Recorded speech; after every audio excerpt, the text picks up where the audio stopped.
The planet Earth has a population of over 7 billion people. Religion has been around as long as mankind.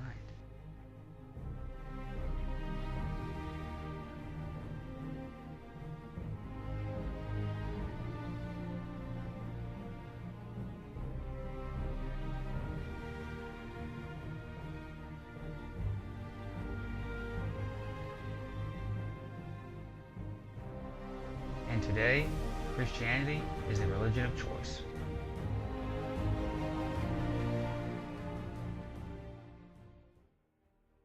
"31% of the Earth's population identifies themselves as Christian. That's 2.2 billion Christians walking this planet. Since its founder walked the Earth, the religion has spread rapidly. 2,000 years has resulted in countless variants of the Christian religion, with new denominations born every year.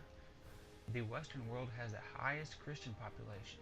Over 78% of the United States population identifies themselves as Christian. But Christianity is actually on the decline in the United States. There is growing dissent between American Christianity and the message they are really spreading.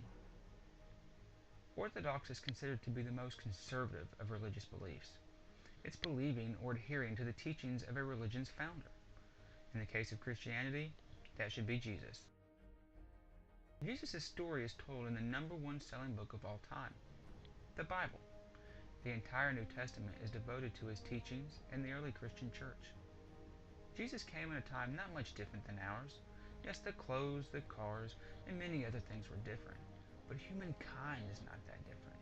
All of the same pleasures that we enjoy today: money, power, envy, and greed. This is humankind, its desires and pleasures. Society drives what people want or find important. Though the scenery changes, humankind does not. The Jews of Jesus' time were awaiting what they understood to be the final prophet, the one who would usher in the last days. Jesus was from Nazareth, a predominantly Jewish town in the province of Galilee, which is where he spent most of his life. Nazareth was considered to be relatively poor with scarce resources. Judaism at the time of Jesus was a complex mixture of divergent social, political, and religious ideologies.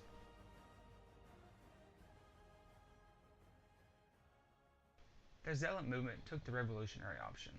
It advocated outward violence, even armed rebellion to rid Israel of Roman oppression. The Sadducees were the great pragmatists of the day. As wealthy lay nobles, priests, and aristocrats, they sought to conserve their wealth and power through compromise with Rome. Politically speaking, this was the most realistic option. Most of the members of the Sanhedrin were from the Sadducee group. The Pharisees were in many ways the idealist of Jewish society. Most of the scribes, the theologians of the day, were Pharisees. Jesus' distinctiveness needs to be appreciated in the context of his Jewish life and times. This was a context in which religion and politics were intertwined in much more complex ways. Biased. They're just really judgmental of people that do stuff that they don't believe in. Probably that they're, pretty prejudiced against different groups of people and stuff like that.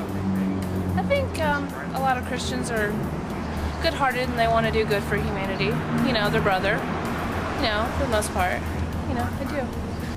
Anti-gay. That they never make mistakes, that they're always judgmental of other people. I think there's a lot of stigma attached to that word. I can't answer that. Crazy? Frightening. Yeah. And just overpowering. Yeah. You don't want to know. Somewhat scary. Maybe a little rigid in their dogma and their philosophy. Nothing too good. It is important to recognize that Jesus was sentenced to death by the Romans on the charge of political treason. He claimed to be King of the Jews. This messianic title had very clear political implications. At the very least, Pilate and the Roman authorities had good reasons to put a stop to the Jesus movement on the basis of its subversive possibilities. It would be safe to say that there was a deal struck between the Jewish leaders and the Roman authorities. Both had a stake in eliminating Jesus' brand of religion. The Jewish leaders had power and status to protect, The Romans were more concerned with law and order. The crucifixion and death of Jesus should always be seen in the context of his life and ministry. Although Jesus was not concerned with establishing a political power, his teachings on God's reign were deeply challenging to traditional Jewish institutions and practices. Jesus took a dangerous path. He attacked power and wealth. He overturned social attitudes that oppressed unclean or unworthy people. He taught the need for prayer and self-sacrificing service. He called people to freedom and empowerment in the face of injustice. He named the religious elite a brood of vipers for its manner of sponging off the poor and needy. In other words, Jesus made enemies among the Jewish leaders and their Roman overlords. The wealthy and powerful elite felt threatened to the point that they needed to do away with him. Like rock stars with huge mansions, private jets, and fancy cars.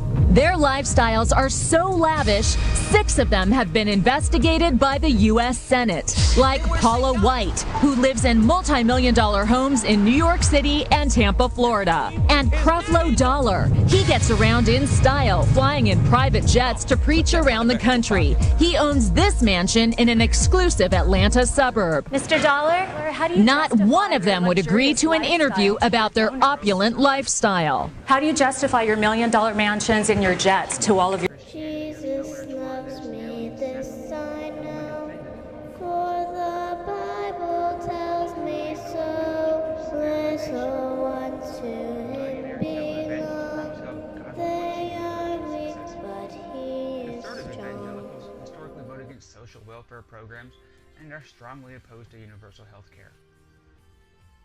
Evangelists even protest in picket lines, preaching the message, God hates fags. This is not descriptive of all Christians, but this is the face of... But should they be against the law? What the members of the tiny Westboro Baptist Church in Topeka, Kansas do at the funerals of fallen soldiers and Marines seems to have violated an almost universal sense of basic human decency, and they know it, and they're proud of it. Well, you seem to have crossed the line for just about everything. You know what? How good that is for you to say that? That's good. Yes, because this nation has crossed every line of God's standards. For 5 years now, the few dozen zealots who belong to the Westboro Baptist Church, most of them are from one family, the Phelps clan, have been spewing a grim and dark message. A message they argue that it's their First Amendment right to spread. And today they brought that message and that argument to the Supreme Court. Source of salvation is all you need to have eternal life.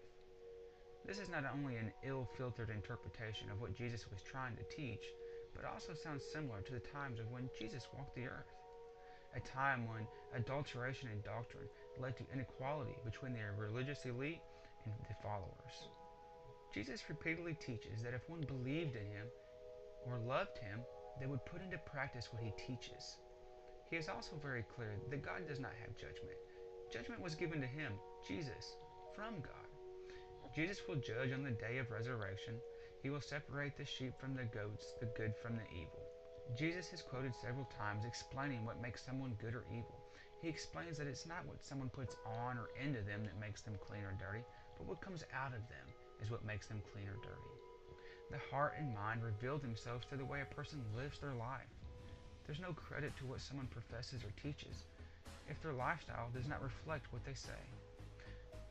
Though yes, believing that Jesus is who he is in essence required, he is also clear that that is not the only merit on which we are considered good or clean. Anyone can believe that God is real without following the teachings of Jesus. Jesus teaches that we are to pursue the Father's will and kingdom, not to concern ourselves with the things of this world. What society deems important or valuable is not important or valuable to the Father. He teaches to be on your guard against the yeast of the religious elite. Be cautious of their teachings and laws, and refers again to the fact that it is what comes out of a person that makes one good or evil. Jesus tells us that the way to eternal life is to obey what God commands, or his will. The Father's will is what Jesus taught while he was here on earth. To pursue the Father and his kingdom. Worry about the sin in your own life, and love everyone regardless of nothing. Much of the world is becoming Hollywoodized, by the strong popular influence that the Western world has. The nation that has the greatest concentration of Christians per capita serves also as the greatest reflection of the Christian perception. Is the message that American Christianity is sending really Christian? Gandhi once said that everybody in the world knows what Jesus teaches in those red-lettered verses, except Christians. Today, lots of people share the same kind of disappointment with the American church. Is this perception accurate of everyone and their churches? No. Is this what people who are not Christian think about Christians? Yes. Just suppose, hypothetically, that a stranger went to the most powerful nation on the globe, where politics, power, and Christianity are inseparable. He traveled in the area surrounding the capital of that powerful land, preaching simple concepts that made many people question the socio-political infrastructure that protected their very beautiful way of life. He quickly gathered popularity and became a threat to the powers that be. Many people began to question how they really feel about what they have been taught. Something would have to be done quickly, before the movement gained too much strength. How could life as enjoyed in that powerful nation be saved? The most powerful nation in the world could not, would not stand for an assault on what was believed to be the very thread that is woven through the flag that stood for freedom, especially by a drifter.